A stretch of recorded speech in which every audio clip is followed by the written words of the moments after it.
Hey guys, welcome back to my channel Aarti natural में स्वागत है आपका। कैसे हैं आप सब लोग? आई होप आप सब लोग बहुत बहुत बहुत अच्छे होंगे और मस्त होंगे, खुश होंगे ईश्वर की कृपा से। और आप जीवन में यूं ही तरक्की करते रहें, आगे बढ़ते रहें, खुश रहें, मस्त रहें, यही ईश्वर से मेरी प्रार्थना है।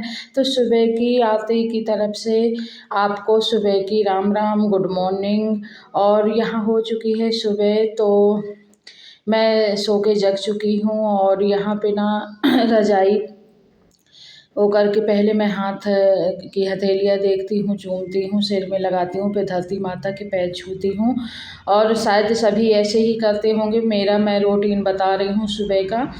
तो जो मेरा सुबह का रूटीन है यही होता है। फिर सुबह की मॉर्निंग होती है जो मेरी देवी देवताओं को प्रणाम करके ही होती है। और पता नहीं कुछ लोग मानते हैं कि नहीं मानते, लेकिन मैं मानती हूँ कि श्रद्धा भक्ति करनी चाहिए। और हम जब अपने ईश्वर की श्रद्धा भक्ति करते हैं ना, तो हमें अंदर से जो शक्ति और मन को शांति, एक सबसे बड़ी बात तो मन को शांति मिलती है। और मैं अभी उठ के रजाई वजाई संगो चुकी हूँ। और यहाँ हमारे यहाँ ना सुबह तो कोहरा हो जाता है और उसके बाद 8 बजे से 8:30 बजे ही धूप निकल आई थी आज तो। और सुबह इतनी अच्छी धूप निकली, इतनी तेज़ धूप निकली ना कि बहुत अच्छा लगा। और ये है रूम जो जिसमें अम्मा लेटती थी। और अभी अम्मा अपनी भतीजी की शादी में जा चुकी हैं अपने मायके।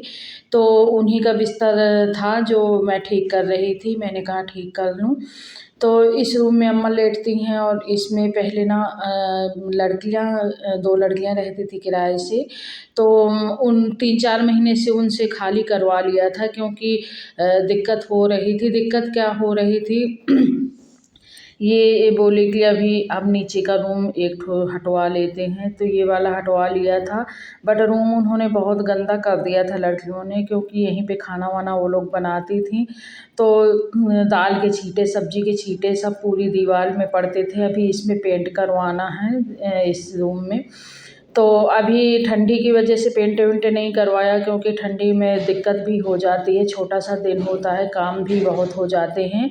तो अभी ये था कि थोड़ी बड़ा दिन हो फिर उसके बाद करवाएंगे पेंट। तो अभी जब बड़ा दिन होने लगेगा ना, थोड़ी गर्मी पड़ने लगेगी, तब पेंट करवाएंगे। और ये अम्मा का बिस्तर मैंने ठीक कर दिया है। ये जो दूसरा वाला तख़्त है ना जो पड़ा है, तो उसमें भी कुछ गद्दा रजाई रखे हैं, क्योंकि एक दिन कोई आया था तो इसी में लिटा दिया था। तो गद्दा रजाई रखे हैं, तो धूल धूल हो रही है, काफ़ी दिनों से रखे हैं। तो अब मैंने सोचा कि जाके स्टोर रूम में के बक्से के में रख दूं, क्योंकि अगर यहाँ पे पड़े रहे, और रोड का घर है तो रोड वैसे भी खुंद रही है, तो इतनी ज़्यादा धूल मिट्टी आ रही है। और वैसे ना भी खुंदे तो इतनी ज़्यादा धूल प्रदूषण सब आता है, तो बड़ी जल्दी गंदे हो जाते हैं। तो ये गद्दा रजाई काफ़ी दिन से मैं सोच रही थी कि इनको रख दूँगी। पर जाने का स्टोर रूम ऊपर है, ऊपर के पोर्शन में, तो वहाँ स्टोर रूम जाने का आलस सा लगने लगा। वैसे छत जाती हूँ धूप लेने, लेकिन स्टोर रूम जाने का दिमाग में होता ही नहीं था। तो अभी आया, मैंने कहा चलो ये गद्दा रजाई जो है तो उठा के स्टोर रूम में रख दूँ, क्या मतलब धूल हुई जा रही है। और तख़्त में मैं सिंपल चटाई बिछाए दे रही हूँ, क्योंकि उसमें कोई लेटता नहीं है। ऐसे बैठने ऐठने की बात अलग है, लेकिन उसमें कोई लेटता नहीं है। अम्मा इस वाले तख़्त में लेटती है, तो मैंने उसमें चटाई बिछा दी। मैंने कहा चटाई बिछा देती हूँ, बाकी जब कोई आ जाता है तो बात अलग है कि निकाल लो गद्दा और बिछा दो। अभी तो जब यूज नहीं होता है तो क्या मतलब, यूज हो तो चलो रख दो, बिछा रहने दो। लेकिन जब इस्तेमाल नहीं होगा कोई चीज़, तो उसमें धूल ही धूल हो जाएगी और फिर उसको हटाना बहुत मुश्किल हो जाता है। तो इधर मैं झाड़ू भी लगाती जा रही थी और चटाई भी उसमें बिछा दी हूँ। और बस वही फिर पूरे घर में मैंने झाड़ू लगा ली। और झाड़ू लगाने के बाद देखिए दिखाती हूँ, इधर जो इस तख़्त के साइड थी ना लड़कियां, वो खाना बनाती थी। तो देखिए मैं दिखाऊंगी आप लोगों को कैसे उन्होंने दाल वाल गिराई और कितना गंदा उधर सामने तख़्त के पीछे दिख रहा है कि मतलब दूसरों के घर के लिए लोग ऐसे ही करते हैं। मतलब अरे उसके पीछे आप पेपर वेपर लगा लो तो थोड़ी कम गंदा हो, ऐसे ही गिराओगे तो गंदा। लेकिन खैर कोई नहीं, अभी तो अब इसको नहीं देंगे और पेंट करवाना है, इसमें टाइल्स भी लगवाना है क्योंकि इसमें टाइल्स भी नहीं लगी थी, ऐसे फांसी थी। तो चलिए अभी मैं इधर झाड़ू वाड़ू भी लगा देती हूँ, झाड़ू पोछा, और उसके बाद फिर नहा धो के पूजा पाठ करूँगी। और सुबह से ना गाइस इतने ज़्यादा काम हो जाते हैं कि बच्चों का स्कूल भी रहता है और सुबह से जल्दी जल्दी का काम भी रहता है और वीडियो भी बनाना होता है। मतलब फिर उसके बाद खाना वाना बना के सिलाई सीखने जाती हूँ। यार पूरा दिन बिल्कुल सच में टाइम नहीं मिलता, पर क्या करें, हर गृहिणी को ये करना ही पड़ता है। तो अभी यहाँ पे झाड़ू पोछा सब करके और फिर मैं नहा धो के कुछ बनाऊँगी। तो और आज जिसका भी बर्थडे हो तो मेरी तरफ से हैप्पी बर्थडे, और सभी लोग खुश रहें, अच्छे से मस्त रहें और जीवन में अपनी तरक्की करते रहें। तो यहाँ पे झाड़ू वाड़ू लगा के और मैं अभी सारे घर में झाड़ू लगाऊंगी, पर सारे घर का नहीं दिखा पाई। और पता है मेरा आज मेरा फ़ोन गिर गया। मैं इसी तरह ब्लॉग बना रही थी और शूट कर रही थी, शूट करते करते वो थोड़ी मैंने उसको तिरछा किया, तो वो पता है एकदम से ट्राईपॉड में लगे एकदम से गिरा ना नीचे।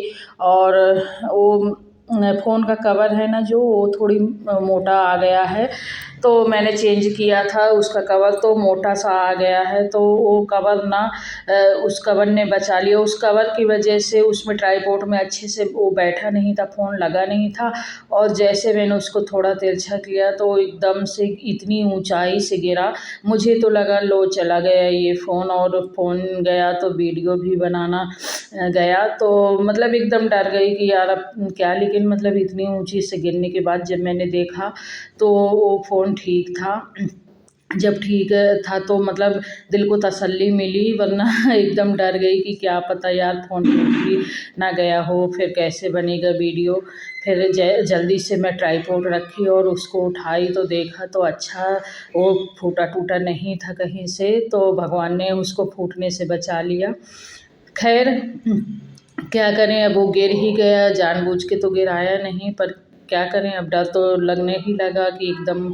और देखिए यहाँ पे कूलर भी रखा है एक साइड, चप्पल स्टैंड भी रखा है, और इसमें टाइल्स लगवाना है क्योंकि जब से घर बना तो इसमें टाइल्स किराए से उठने लगा था, तो इसमें नहीं वो करवाया, टाइल्स नहीं लगा पाए क्योंकि एक लोग जाते थे तो दूसरे लोग किराए से आ जाते थे, इस वजह से नहीं लगवाए। लेकिन अब भी इसमें पेंट भी करवाएंगे, टाइल्स भी लगवाएंगे। और देखिए कितना गंदा लड़कियों ने किया है दीवार को।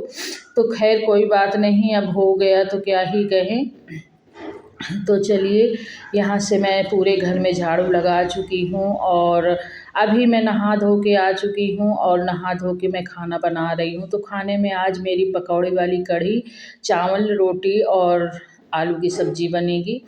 तो यहाँ पे देखिए मैं पकौड़ियाँ निकाल रही हूँ और पकौड़ियों के बाद फिर मैंने नहाया, नहा के एकदम मतलब ठंडा ठंडा सा लग रहा था, गैस के पास आई। और आज पता है ना धूप निकल आ रही है ना 2-3 दिनों से। पहले तो कोहरा की वजह से दिन भर धूप नहीं निकलती थी, बदली की वजह से 2-3 दिनों से एकदम धूप अच्छी निकल रही है, मस्त निकल रही है। दोपहर में ना धूप में बैठ जाओ तो इतनी तेज़ धूप लगती है कि एकदम गरम गरम सा लगता है, गर्मी लगने लगती है। तो फिर लगेगा कि छाया में बैठो। तो अच्छी धूप निकल रही है, अच्छा लग रहा है। तो मैं पकौड़ियाँ इधर निकाल रही हूँ और पकौड़ियों के बाद कढ़ी, चावल, रोटी बनाऊँगी। और दोस्तों आप लोगों को मेरा ब्लॉग कैसा लगता है? अच्छा लगता हो तो लाइक करिएगा, सब्सक्राइब करिएगा, अपनी फैमिली मेम्बर के साथ शेयर करिएगा। और अगर कुछ भी गलती महसूस हो तो आप कमेंट करके ज़रूर बताइएगा। और इधर मैंने पकौड़ियाँ निकाल ली हैं और एकदम नरम पकौड़ियाँ हैं, आप देख सकते हैं, बेसन की हैं। और इनमें मैंने खाली नमक, सिंपल नमक ही डाला है और कुछ डाला नहीं है। कढ़ी में डालूँगी जो भी डालूँगी। तो यहाँ पे देखिए मैं कढ़ी छौंक चुकी हूँ और इसमें हींग, मेथी और लाल मिर्च का तड़का लगा के और दही डाल के और बेसन डाल के सब घोल तैयार कर लिया था। तो फिर मिलती हूँ नेक्स्ट ब्लॉग में। Bye bye.